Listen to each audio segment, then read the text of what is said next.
पंचायत स्तर से लेके जिला स्तर तक के कोई भी अधिकारी आपसे मिलने से मना करे, हिचकिचावे, आनाकानी करे काम करने में, आप हमको बेहिचक सूचना दीजिए। हम बुजुर्ग बच्चा लोग घबरा जाता है, जाते जाते गिर जाता है, कई बुजुर्ग का तो पाँव हाथ टूट गया है।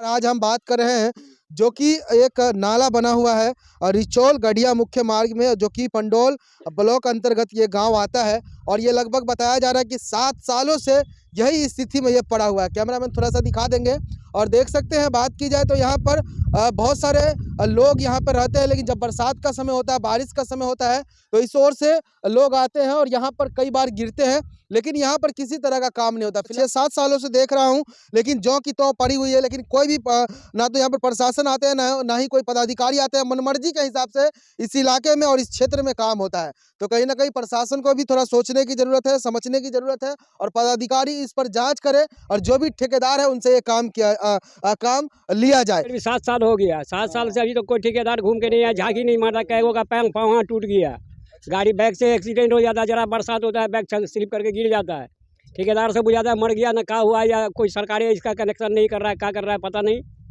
मतलब जब से खोदा इसको घूम कर कोई घूम करके झांकी, एक बार जेसीबी आया, काते काते माटी दे दिया, बोले क्या होगा भाई, काम होगा या ऐसे होगा, तो नहीं काम नहीं होगा, पानी चालू करके टेस्ट किया जाएगा। बोले टेस्ट करोगे तो पुल बनाओगे पहले तब ना टेस्ट करोगे। बोला ना पुल का काम तो होगा, पहले टेस्ट होगा। वो टेस्टो आज तक रहिए गया, टेस्टो नहीं हुआ, कुछ नहीं हुआ। 3-4 आदमी का बैग से गिर गया, 6-7 साल में पाँव हाथ टूट गया। बरसात के समय में तो काफी दयनीय बहुत परेशानी होता है बरसात के टाइम में, हौत मौत हो जाता है तो हम लोग को जनाजा ले जाने में दिक्कत हो जाता है। दोनों तीनों गांव के परेशानी हो जाता है, हौत मौत में सब जाता है, लेढ़ा पेढ़ा करके फिर गांव में जाता है गढ़िया में, तब जा करके पाँव हाथ धो के आता तब जनाजा करता है। ऐसा नौबत है। बुजुर्ग है, गिरते भी होंगे बरसात बहुत कितना बच्चा लोग, बुजुर्ग बच्चा लोग घबरा जाता है, जाते जाते गिर जाता है, कई बुजुर्ग का तो पाँव हाथ टूट गया है। ऐसा भी हाँ, तो स्लिप करेगा तो गिरेगा, बूढ़ा आदमी का कमजोर हड्डी हुआ के टूटेगा नहीं। कौन सा गांव का ये? रिचौल का।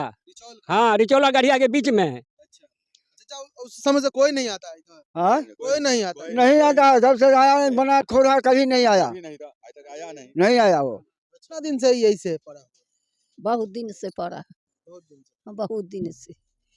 आप लोग गिरते भी हैं? गिर गए तो पैर भी टूट गया है, पैर टूट गया, चलने का लायक नहीं है, तैयो पैना धे के चलते हैं।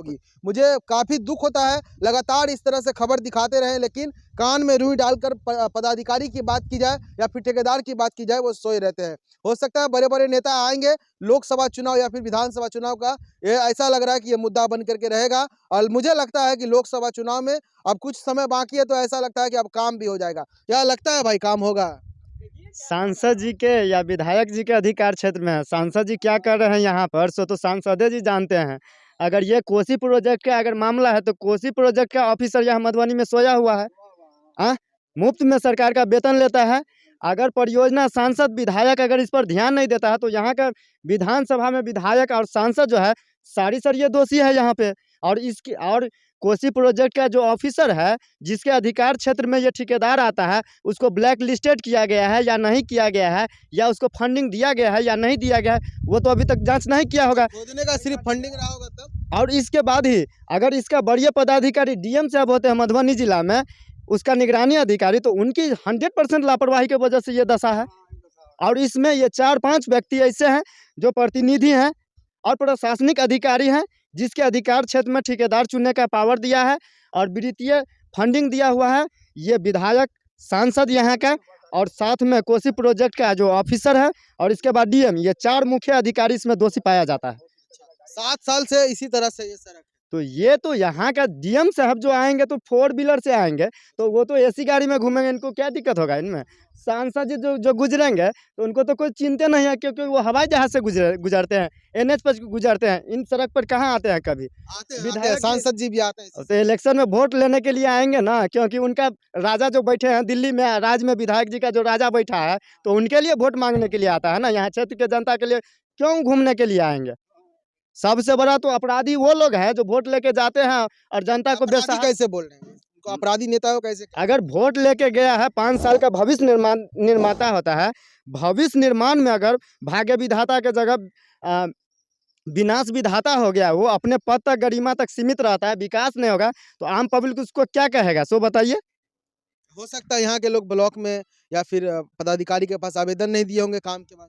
अगर यहाँ के लोग जागरूक नहीं है, उस तरह की ज्ञान नहीं है कि किसके पास जाएं, आवेदन दें। पहले आप लोग किस शिकायत तरह कर का रहे थे कि आवेदन नहीं कोई चाचा? कई बार अब वीडियो बना बना के दिया गया लेकिन कोई सुनाइए नहीं हो रहा है। अच्छा अच्छा। यह रह गई आवेदन की बात। तो यहाँ के समाज के लोग अगर आवेदन नहीं देते हैं तो उन पदाधिकारियों को जो यात्रा भत्ता सरकार के तरफ से दिया जाता है कि क्षेत्र में भ्रमण करने के लिए, तो वो पैसा उसका राशि का गमन करता है कि नहीं करता है, वो जिम्मेवारी उसकी है कि उसकी है या नहीं है, सो पहले बताइए। सरकार क्षेत्र को घूमने के लिए भी पैसा देती पदाधिकारी को हर मंथली डीजल फंड में पैसा देता है, क्षेत्र में घूमता है उसके लिए पैसा देता है, उसकी 100% जिम्मेवारी है, तो वो अपना जिम्मेवारी काहे नहीं निभाता है। हम लोग 10 जनता है तो 10 को अलग अलग काम है, अपने अपने कामों में संलिप्त है, रोजी रोटी के लिए पेट नहीं भरता है, मजदूरी 100-200 रुपया का भी वक्त पर नहीं रहता है, वो पूरा करे कि उन अधिकारियों को कार्यालय भ्रष्टाचार जो भरा हुआ कार्यालय में उनका चक्कर लगावे। अब कोई भी आएगा तो अब पुल नहीं बनेगा तो हम लोग नहीं देंगे वोट, तो कुछ भी नहीं देंगे, साफ नहीं देंगे। बना दे तो बाद देंगे, नहीं बनेगा नहीं देंगे। बस रास्ता रहेगा तो नहीं देंगे हम लोग। रास्ते नहीं, क्या हम लोग पानी में हिल के जाते आते हैं, हमेशा गिरते पड़ते हैं, बुरी गिरता है, मरता पड़ता है। इन लोग का कौन देगा? सरकार अपना जुगाड़ करता है, खाली जनता को मरता है, खाता है। जनता गया तो गया, जाने दो। बैठा रहता जहाज पर घूमता रहता है, इसी हो गया, समझे नहीं। बनेगा पुल इसके बाद हम लोग देंगे वोट, नहीं बनेगा नहीं देंगे हम लोग वोट, कोई भी रहे, समझे नहीं। तीसरे टर्म है विधायक, सांसद जी का दूसरे टर्म है ये, तो 10 वर्ष का कार्यकाल में कम से कम हर साले इन लोगों को इस फंड में फंडिंग आता है, तो 10 साल का राशि कहाँ खर्च हो गया है, सब गमन हो गया है। हर साले तो देखिए रहे हैं। और सड़क का स्थिति देखिए रह गई। विधायक जी को अगले वर्ष तीसरे टर्म होगा, तो 10 साल का पैसा भी वो लोग कहाँ खर्च करते हैं या वापस कर देते हैं सरकार को। ये 10 साल के तो यहाँ तो बर्बादी हो रहा है, तो कितनी बर्बादी हम लोग झेलें। तो क्या स्थिति है अभी बात की जाए पंडोल ब्लॉक की? आप लोग घूमते हैं, युवा है, समाज सेवी हैं, क्या स्थिति है इस पंडोल ब्लॉक? कल हम पंडोल अंचल में पहुंचे हुए थे। अंचल कार्यालय में इतनी विसंगति है, जो नियम अनुकूल एक भी काम नहीं होता है। जितना भी स्टाफ है, जितना भी कार्यालय स्टाफ है, ना तो कहीं उसका नाम पोस्ट का नाम कहीं नहीं नंबर चिपका हुआ है, ना उसके टेबल पे कुर्सी पर कहीं नाम पोस्ट का नाम प्लेट लगा है। जबकि यहाँ से देखिए रहिका अंचल में, आप पंडोल इस राजनगर अंचल में यहाँ के कामकाज के तुलना में काफ़ी बेहतर स्थिति है। यहाँ पे हम जब अचानक पहुँचे थे, हम मधुबनी में थे, तो हमको कॉल पर कॉल जा रहा था कि भैया हम लोग का एगो चिलकुट जमा नहीं हो रहा है, भैया तो एक लोगों का एगो हमको एप्लीकेशन जमा नहीं हो रहा है। कम से कम 25 कॉल हमको गया। जब अचानक हम बेबस होकर वहाँ पर अंचल में पहुँचे तो इतना सीओ मनमानी करने लगा, और नाजिर बाबू सब खुलेआम घुसखोरी या भ्रष्टाचारी के तौर पर काम करता है।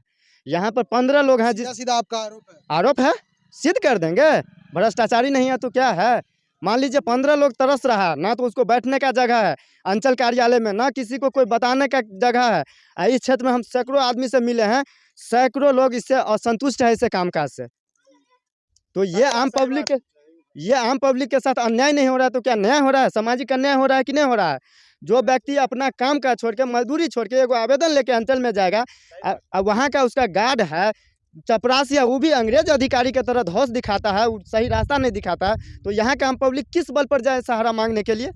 यहाँ का अंचल अधिकारी क्या करता है? आरटीपीएस भी साइट बंद रहता है। हम जीपीएस कैमरा से फोटो खींच के लाए हैं, टाइम से पहले आरटीपीएस पंडोल का बंद रहता है। हम तो कल से इस क्षेत्र के निगरानी में घुसे हैं, अब हम पर डे बराबर हम नजर रखेंगे इसके कामकाज पर। कहाँ घर है आपका, कहाँ से आता है? मेरा घर फतेहपुर है, खजरी पंचायत है, मधुबनी मेडिकल कॉलेज के पास जो पड़ता है।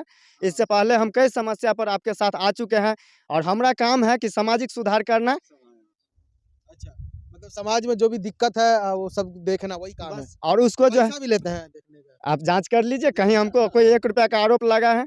यहाँ से लेके छोटे ब्लॉक से लेके जिला स्तर के अधिकारी भी पूरी छानबीन कर लेगा, तो 1 रुपया का भ्रष्टाचार का कहीं आरोप नहीं है। अच्छा, किसी जनता से पैसा जी नहीं, लेकिन एक है, हम अत्यंत गरीब परिवार में हैं, आईएएस की तैयारी करने वाला लड़का है हम। हमारा सरकार का जितना अपना अधिकार योजना है, हम योजना लेने में आ गए, और योजना के बल पर हम चलते हैं। योजना से ही चलाते हैं? हाँ, योजना से हम चलते हैं। आगे क्या सब नेता बनने का तैयारी है क्या? बड़ा नेता? बड़ा नेता तो नहीं बन सकते हैं, लेकिन समाज में बहुत कुछ सुधार करने का इच्छा रखें।